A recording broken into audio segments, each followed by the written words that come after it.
Hey everyone, this is John from EastCoastArmory.com, and this is a very special project update for this 1/6 scale radio-controlled Armortek German King Tiger heavy tank.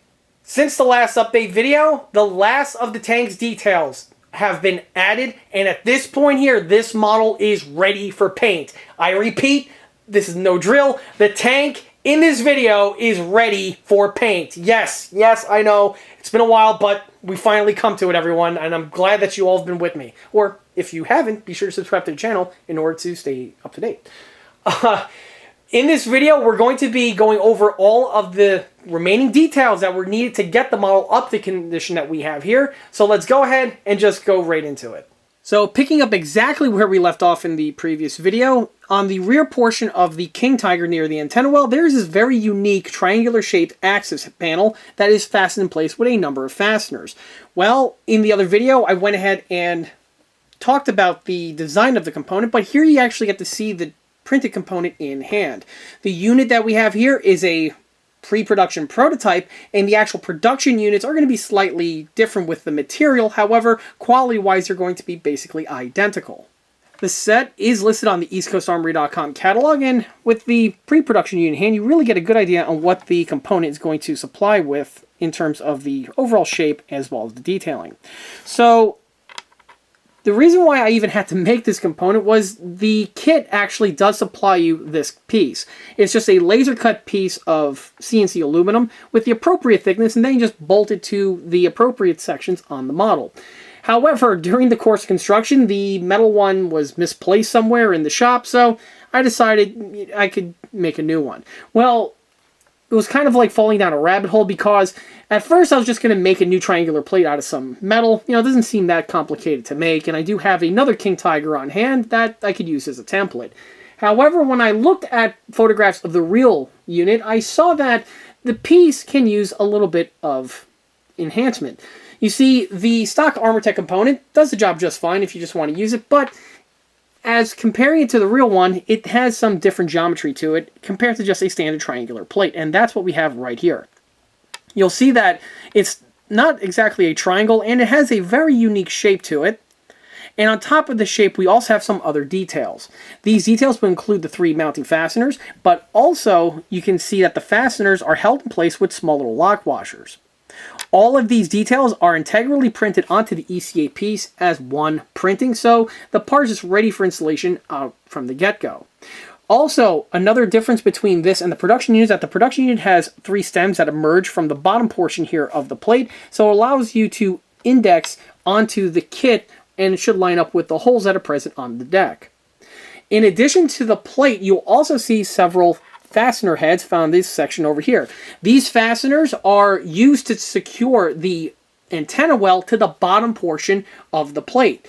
You'll see that once the pieces are installed, exactly what I'm referring to, but basically the antenna well is just this mount that gets secured to the bottom portion of the plate from inside out. And the side effect of this is that you will have some fasteners protruding on the outside portion of the model.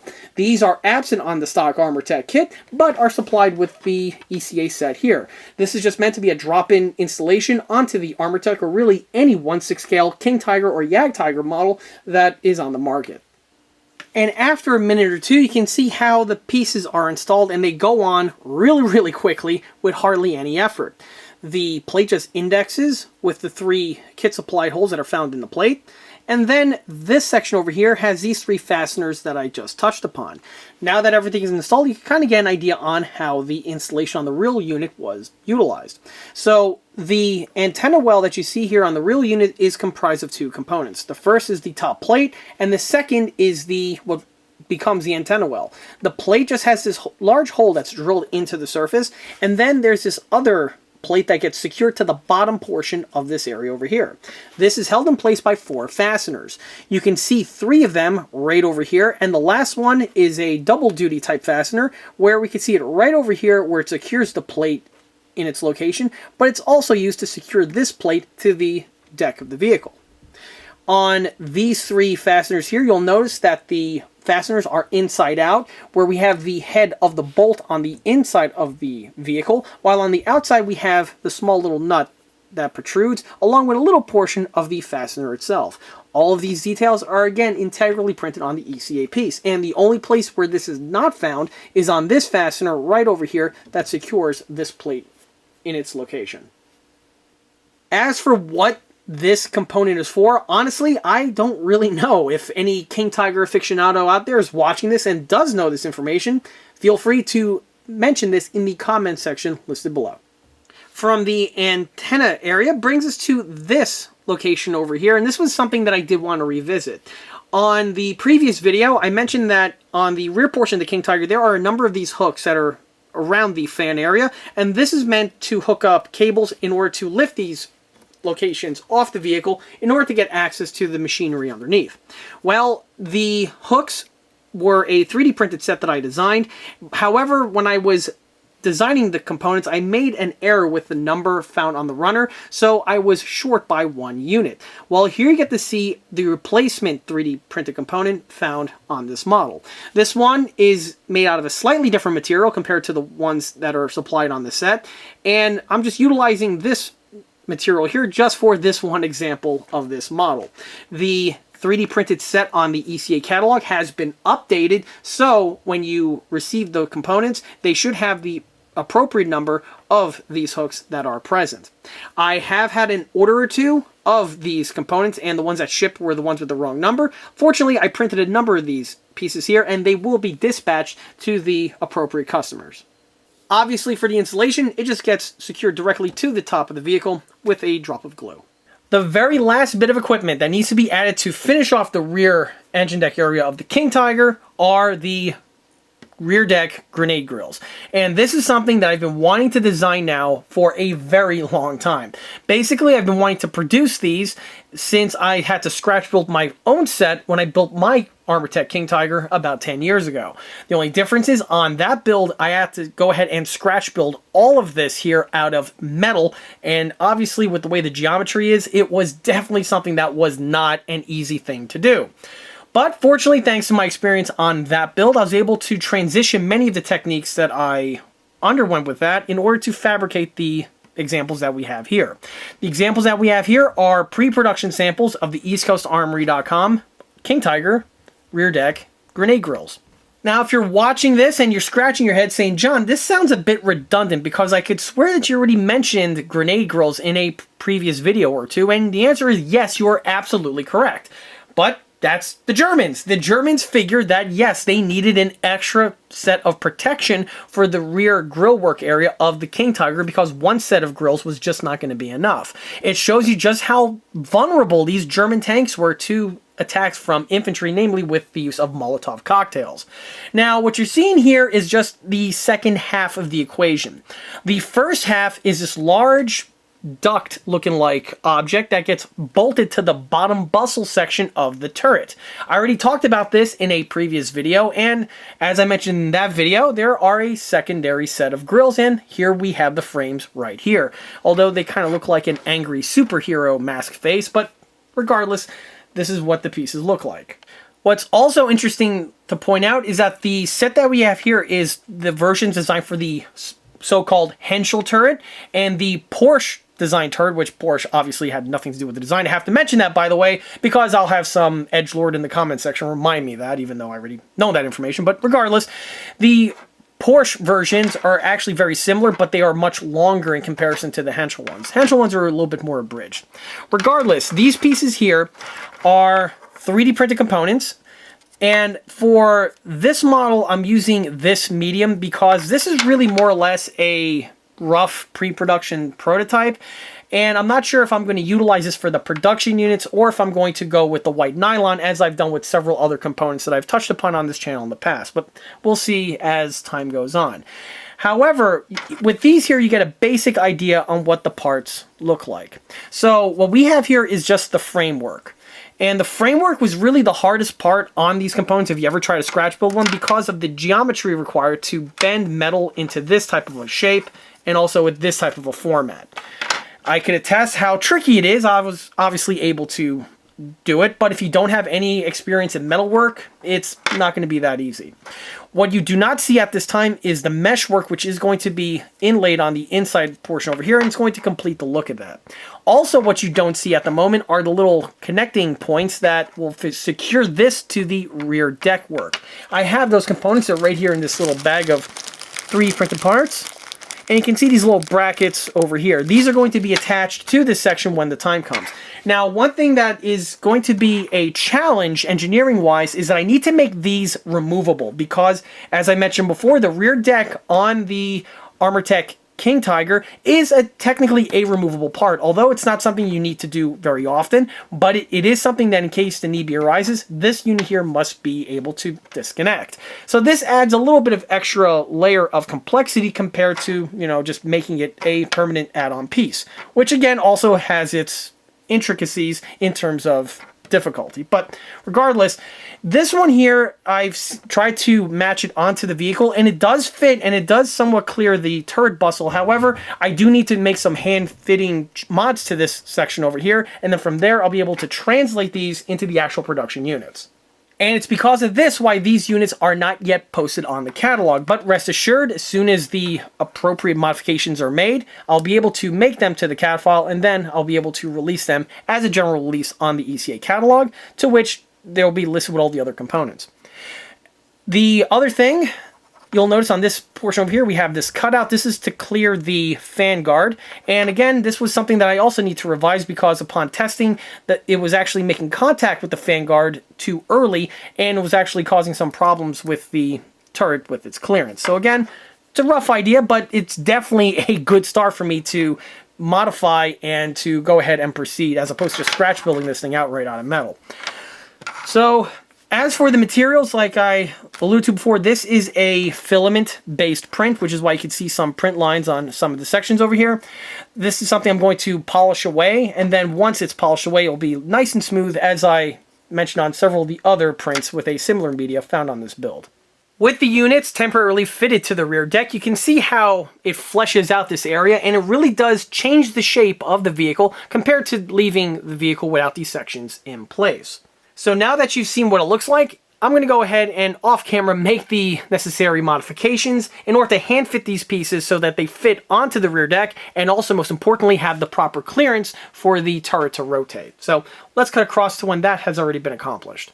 And here are the mesh grills now fitted to the rear of the vehicle. At the moment, they are only on temporarily with a single fastener, as opposed to the 2 that are going to be needed to keep this thing permanently in place. And the reason for that is simply put for painting.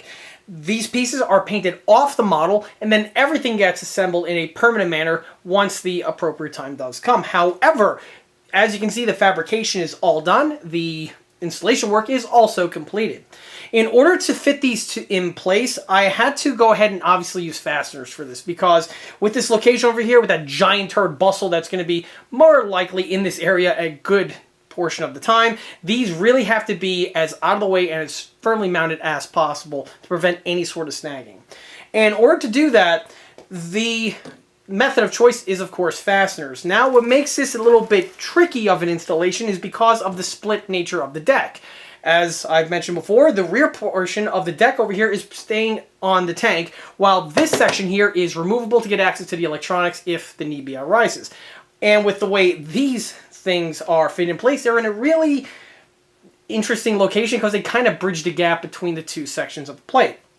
So these pieces need to be removable, and as I touched upon before, the best way to do this is with fasteners. Right now, there are 2 fasteners that are going to be securing these in place, and the way this is done is I actually drilled and tapped 2 holes into the metal plates over here, so that you just simply take a screwdriver and you just drive the fastener directly into place where it needs to be. Once the bolts are in place, the detailing is just like on the real one, and it just blends in with the remainder of the rear detailing here found on the deck. But at this point here, you can see how the rear deck is fully fleshed out, and at this point here, it's completed. With the camera brought in closer, you get to see what the piece looks like in better detail. So first thing that I did, I really need to pay attention to the print lines that were present on this piece here. This was done with an FDM printing method, I believe, if I'm not mistaken.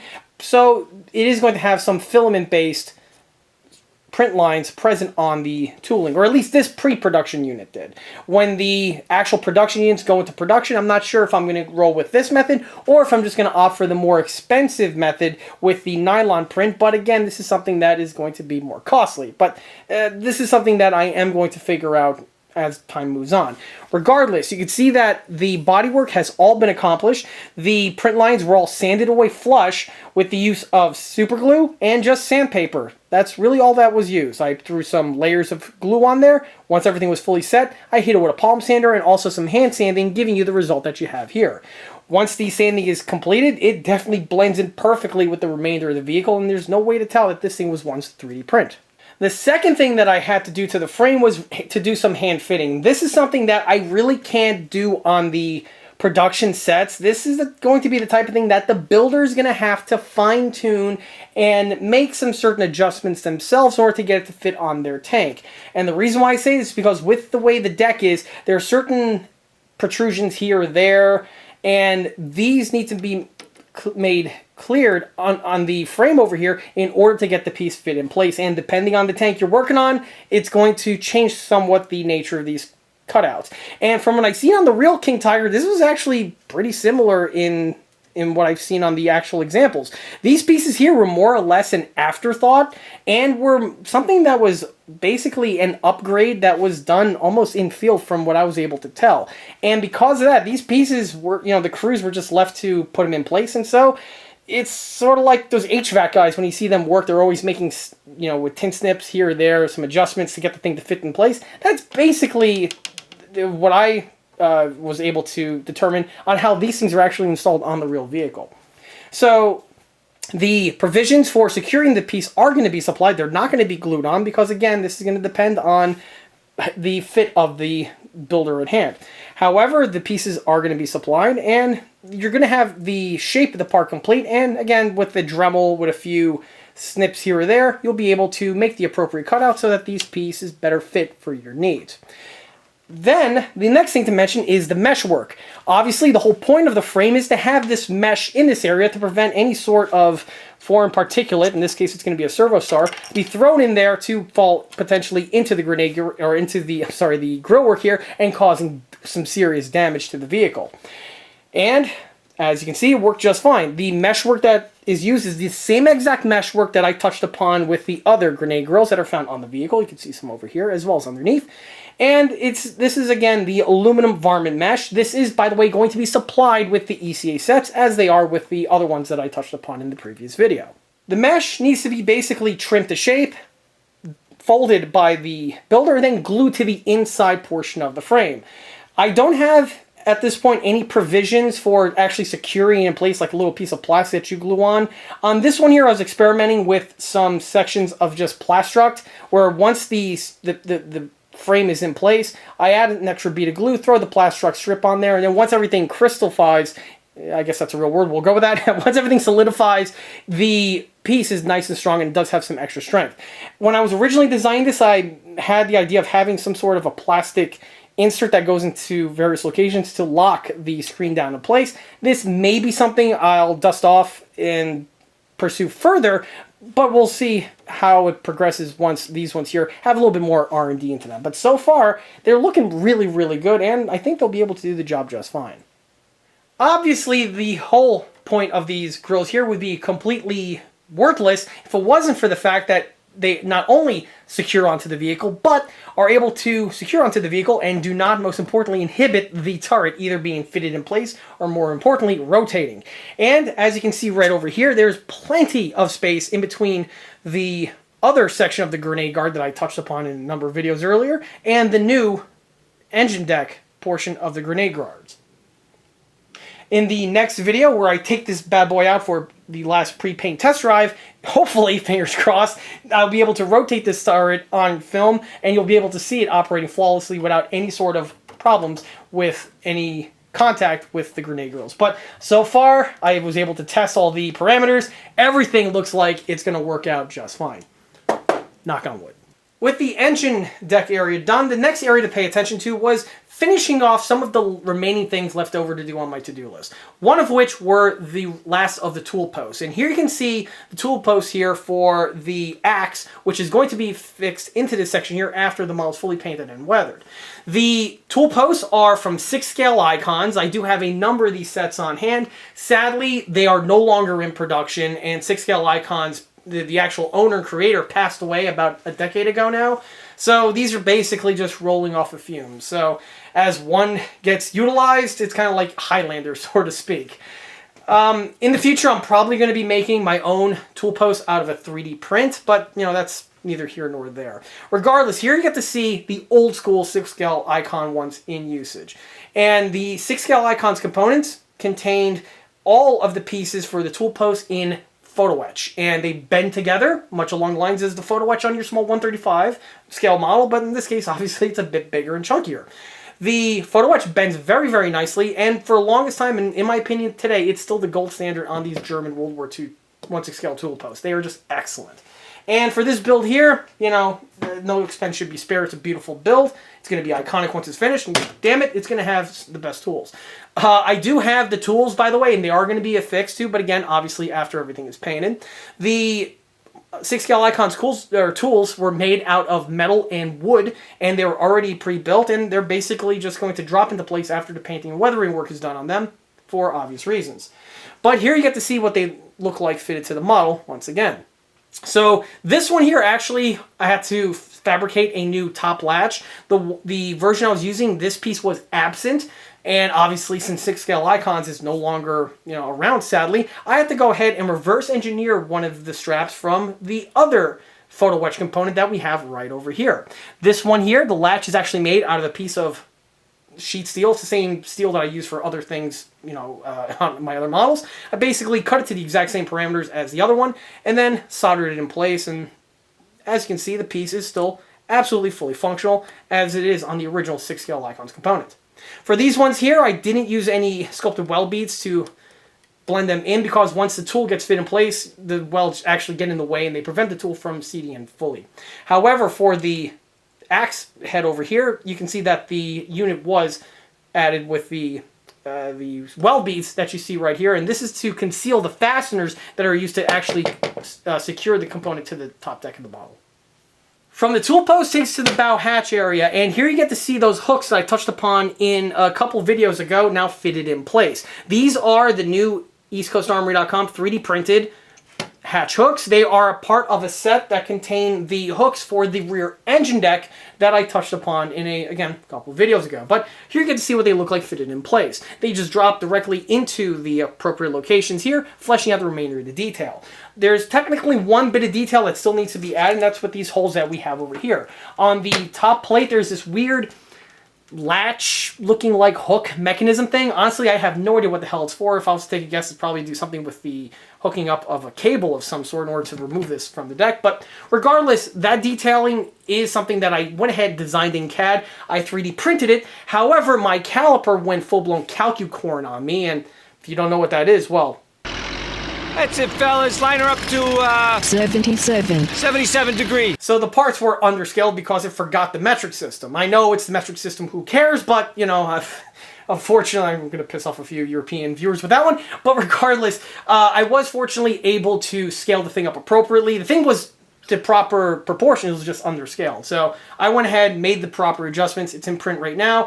As soon as it comes in, it gets dropped in place. That's not something that can hinder the model at all from going into print, and I could literally add the last knick-knack or two once everything is fully painted and going through weathering, which by the time those pieces come in, this model is definitely going to be in.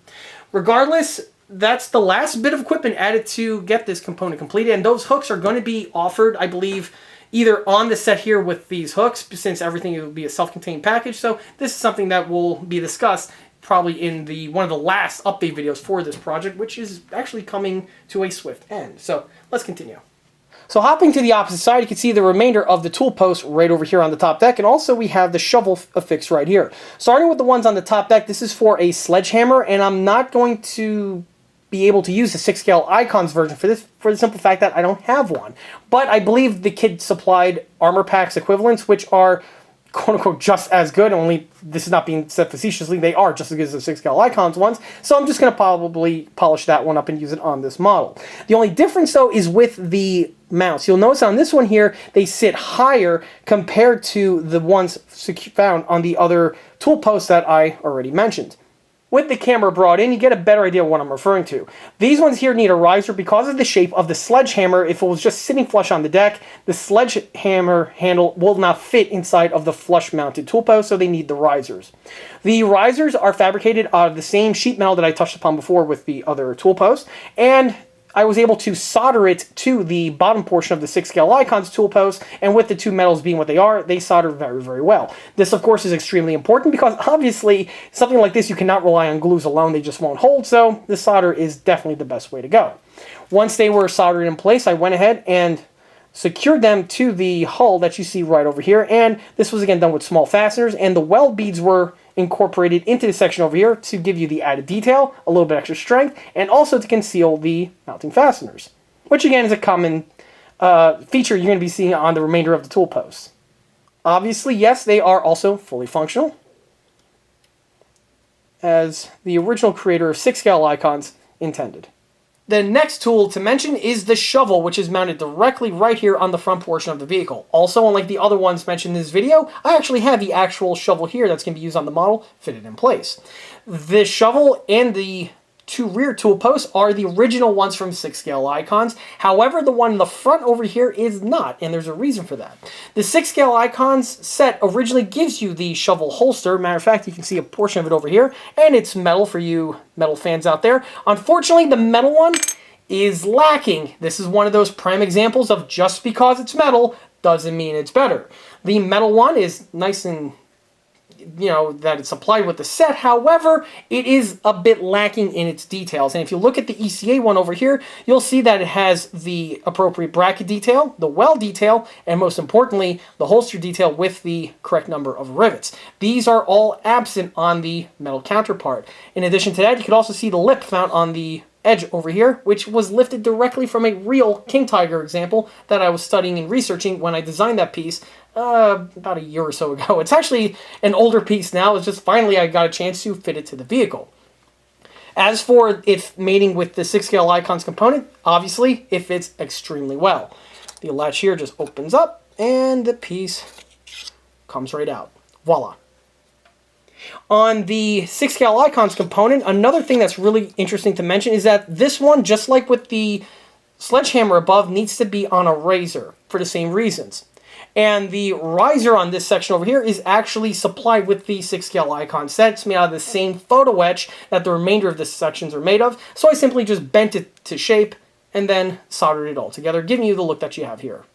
Moving along the side brings us to some of the last of the tool posts, which include the crowbar mount.